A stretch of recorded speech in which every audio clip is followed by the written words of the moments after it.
Hello, this is my cat, Pretty. Himbing-himbing. Meron to siyang hika ngayon. Kaya siya medyo matamlay. Pero pag nasa labas to, ay ewan, lakas tumakbo. Pag sa bahay, nagpapabebe, iinarte. Yan. Dito siya sa kwarto ngayon. Pa-aircon. So, mag-nebulizer tayo sa kanya. Yan. Ayaw niya.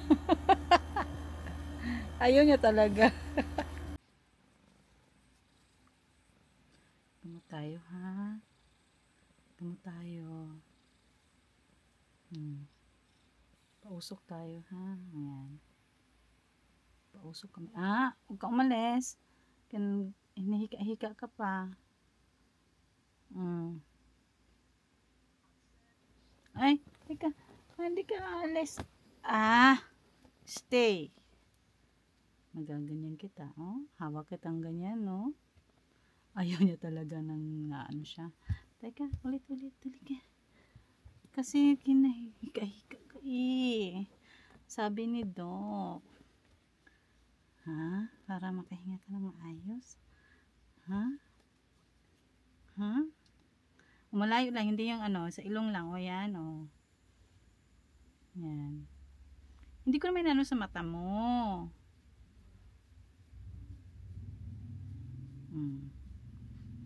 Musin mo lang tong gamot, ha?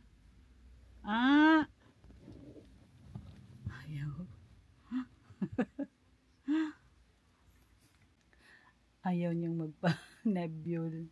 Ito nga pala yung nabili ko sa Shopee. Maganda siyang pagka-nebulizer kasi tahimik lang siya, oh. Ayan. Wala siyang ingay. Yan. Magkano lang to sa Shopee, So, 1,000 lang yata. So, pwede pang tao. Yun. Pero ito, ginagamit ko sa pusa.